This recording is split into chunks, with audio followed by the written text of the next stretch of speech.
Hi mga kunyang! Alam nyo ba kung bakit may mga employers ayaw mag-hire ng mga first-timer?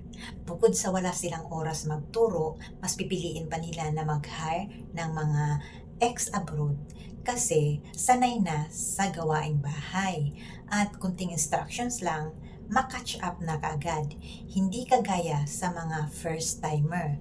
At ang pinakaayaw ng mga employers sa mga first-timer ay yung, di ba, first time nating umalis sa ating bansa, mapalayo tayo sa ating pamilya. Ito yung rason na ayaw talaga nila ng first timer, yung prone sa homesickness. Di ba lumalabas sa interview natin na how to handle homesickness? Titingnan kasi nila yan kung paano mo i-handle kapag na-homesick ka. Kaya yun, nagtaka ka kung bakit may homesickness sa interview nila. Kasi titingnan nila kung okay yung sagot mo, kung paano mo i-handle kapag na-homesick ka, di ba?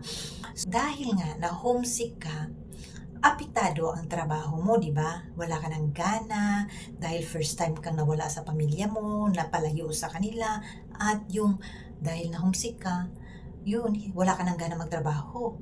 At may tendency pa, iyak ka na lang, may stress ka, ma-depress yung mga ganun, at makapag-desisyon ka na magpapahatid na lang sa agency, uwi ka na lang ng Pilipinas. Guys, hindi nyo ba alam? Mas mahal ang binayaran nila sa atin. Kaya nag-isip-isip talaga yan sila kung masasayang ba ang pag-hire nila kasi mataas, mahal ang bayad nila. Pag kumukuha sila ng helper dyan sa Pilipinas, 100,000 ang binabayad nila sa atin. Na hindi kagaya dito na mga local applicants lang, halimbawa kagaya ko, mura lang, mura lang pala ako. Kaya ayaw nila mag-hire ng mga first-timer kasi yung homesick talaga ang pinaka ano sa atin yung hindi tayo sanay na malayo sa pamilya natin, lalo na sa unang salta mo pa lang sa ibang bansa, ma-culture shock ka, manibago ka sa lahat-lahat, hindi kagaya sa mga ex-abroad, sanay na, kahit ilang taon, okay lang, kasi wala na sa kanila yung homesick, at saka hindi na uso yung mga reklamo, kaya-kaya na ng katawan, kahit na pagod, kayanin, para lang sa pamilya, hindi kagaya sa mga first-timer, bago pa lang, ang dami ng reklamo sa buhay, kaya ayaw talaga ng amo yung na-homesick talaga. Hi mga kunyang, may nag-message sa akin at nagtatanong kung ilang months ba talaga bago ma-hire ni employer. Kagaya ng ating sender ngayon, 3 months na siya nagpa-pre-medical. Sa awa ng Diyos ay fit to work naman siya. At kapag mag-update siya sa agency, sinasabi lang ng agency na waiting lang na ma-hire ni employer. Ganito ito, makinig kayo lalo na sa mga first-timer. Wala pong makakahula kung kailan tayo ma-hire ni employer. Kahit yung agency, hindi nila alam yan kung kailan ka talaga ma-hire. Kaya lagi nilang sinasabi, waiting na lang tayo, mag-antay tayo kung kailan tayo ma-hire ni employer. Kasi yung mga application natin, ipapakita nila yan sa mga employers. At tandaan ninyo, marami pong mga aplikante. Kaya pipili talaga yung mga employers. Nakabase yan sa inyong application. Kaya dapat pagandahin ninyo ang inyong resume. Yung pagdating sa experience, pag nakita ng mga ano yan, ng mga employers yan, ay magka-interest sila na i-interview kayo. Kaya yung sabi na selected kayo, di ba? Kasi yung application ninyo na select na employer, naka-line up kayo for interview. At tandaan ninyo na kapag interviewin kayo, hindi lang ikaw. Marami kayo niyan. Minsan 4, 3, or basta marami kayo. Kaya kapag nagkaroon kayo ng chance na ma-interview, ibigay na ninyo lahat ng kaya ninyong isagot. Give your best talaga kasi mahirap na. At pipili yan sila ng the best of all the rest. O diba? Pagalingan lang to sa interview. Kaya yung mga nagtatanong kung kailan ba talaga ma-hire, wala pong nakakasagot niyan. Nakadepende nga yan sa inyong resume. Ito kasi ang problema kapag walk-in kayo, di ba? Kapag walk-in kayo, ibig sabihin, dyan kayo nag-apply sa Manila, kahit wala pa kayong employer, nagpa-medical na kaagad kayo. So, gumagastos na kayo at nag-aantay kung kailan talaga kayo ma-hire. Di ba sayang yung chance na yun? Kaya ang gagawin ninyo bago kayo mag-apply, picturean ninyo ang inyong mga passport guys. Kasi pag mag-walk-in kayo, mag-apply kayo sa Manila Agency, kukunin na nila yung inyong passport. Wala na kayong chance na mag-apply sa iba. So, wala kayong ibang choices. Ang dapat ninyong gawin, picturean ninyo yan, kailangan klaro ang detalye para maka-apply kayo, lalo na direct hire. Uso na yun ngayon, mag-apply mismo diretso dito sa Hong Kong. So, ang hinihingi lang ng agency, copy of your passport, maka-apply ka na. To follow na lang yung mga requirements ninyo kung may employers na talaga kayo or makapasa kayo sa agency interview. Kaya, yung mga hindi pa naka-apply sa iba, picturean ninyo ang inyong mga passport bago kayo mag-walk-in or mag-apply dyan sa Manila Agency. Ito lang ma-advise ko sa inyo, huwag kayo umasa sa isang agency lang. Hanggat meron kayong copy ng inyong passport, mag-apply kayo direct hire. Damihan ninyo ang pag-apply, huwag kayong umasa dahil hindi ninyo alam kung saang agency kayo magkakaroon ng employer. May nagtanong kung ano ba daw ang magandang alagaan, bata or matanda. Para sa akin, wala pong tamang sagot niyan kasi nakadepende yan sa iyong alagaan kung mabait ba yan o hindi. At ito po guys, nakadepende yan sa iyong kakayahan. Kaya mo ba ang trabaho na pinasok mo, yung job offer na iyong tinanggap, bata man ang alagaan or hindi? Dahil sa trabaho natin, kailangan ang mahabang pasensya. Tanungin mo sa iyong sarili, mahaba ba ang iyong pasensya? Kasi ang pag-aalaga ng bata, nandyan lahat-lahat, ang mga ugali, maranasan mo talaga. Kaya pahabaan talaga ng pasensya natin. Kung sa matanda naman, physically fit ka talaga dapat, lalo na kapag ang alagaan mo ay may sakit.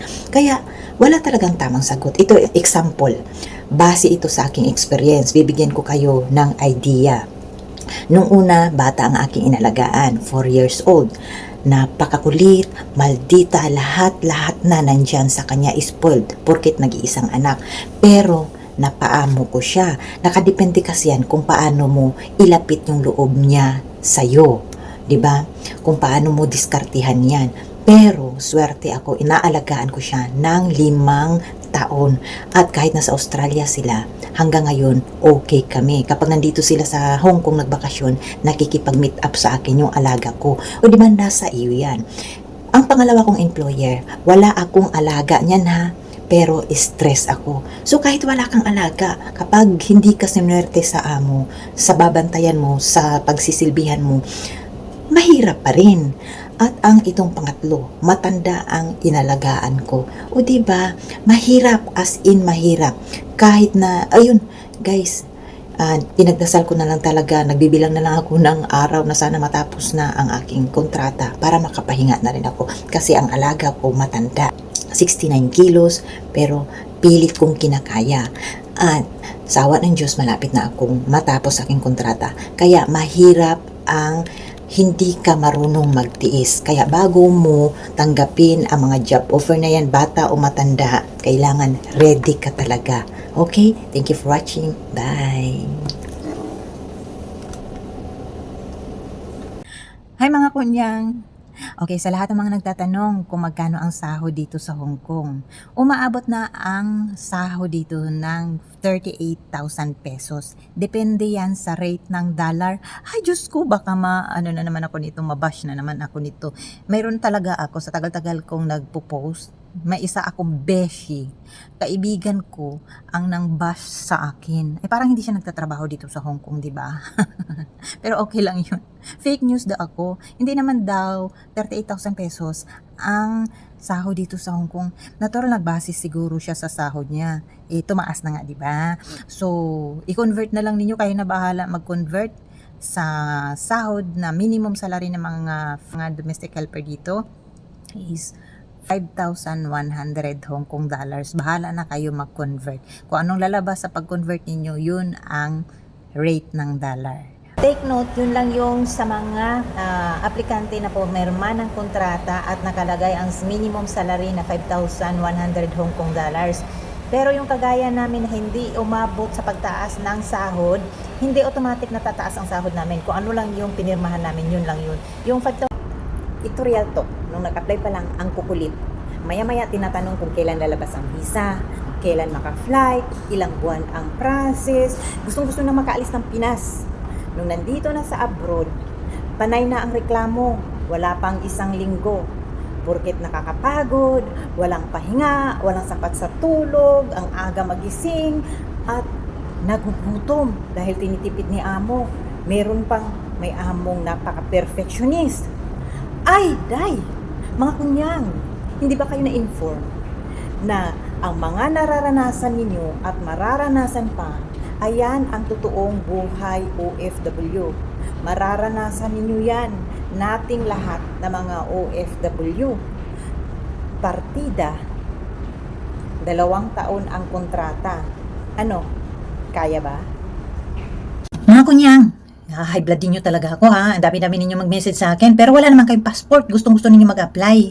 Kapag kasi mag-apply kayo, dapat ready passport kayo. Huwag kayong mag-apply kung wala kayong passport. Diba? Automatic na yan kung abroad ang inyong applyan, may passport kayo. Common sense. At kung wala kayong passport, ayaw nyo mag-provide ng passport, dyan kayo sa Pilipinas mag-apply. Diba? Meron namang agency na sinasagot ang mga passport. Karamihan yan, Middle East. Pero Hong Kong, bihirang-bihira lang. So, unahin ninyong may passport kayo. At sunod, pera. Huwag kayong mag-apply abroad, lalo na yung mga matataas mga sahod na country. Yung mag-apply kayo, nasanay kayo kasi sa libre. O pasabihin na lang natin na konti lang babayaran ninyo sa agency na nire-refer ko. Paano naman ang araw ninyo ng pag-process? Tapos biglain kayong sabihan na o report na kayo kasi may employer kayo mag-medical. O lalo sa mga first timer, may bayad ang medical, first timer ha. Tapos wala kayong pera. Pamasahe din. Hindi sagot ng agency yan. Sinagot na nga ng agency yung pag-process ninyo kasi bayad ni employer yan. Diyan lang naman kayo maglalabas ng pera sa tie-up agency, yung mga miscellaneous nila dyan, kung ano yung mga bayaran ninyo. Diba? Pero yung placement fee, sagot na yan ni employer dito. Bayad na kayo ni employer. Kaya kahit papaano, dapat may pera kayo. 5,000. Ayun, makaka-process na kayo. Kahit sabihin ko na ang nagastos lang dyan, less than 2,000, paano naman yung pagkain ninyo?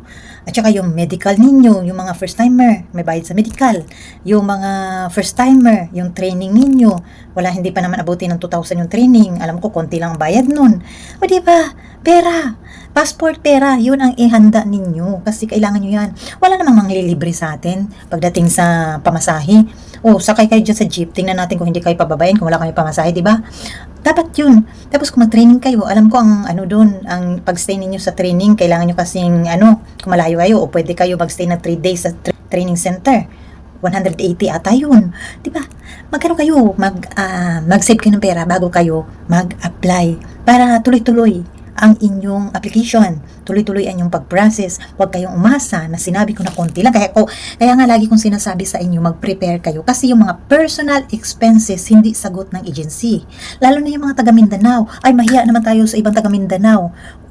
Kahit malayo sila, gumagastos sila ng 10,000 back and forth sa kung biglaan silang pinapareport, ginagastosan nila yan pamasahe sa eroplano dahil gustong-gusto nilang makaalis, dahil nga pinaghandaan nila ang kanilang pag-apply. Kaya mahiya-hiya tayo sa mga taga Mindanao. Mas mabuti pa ang taga Mindanao kapag may process na sila sa Manila, ayun, flight sila kaagad, pero sariling pera nila yun.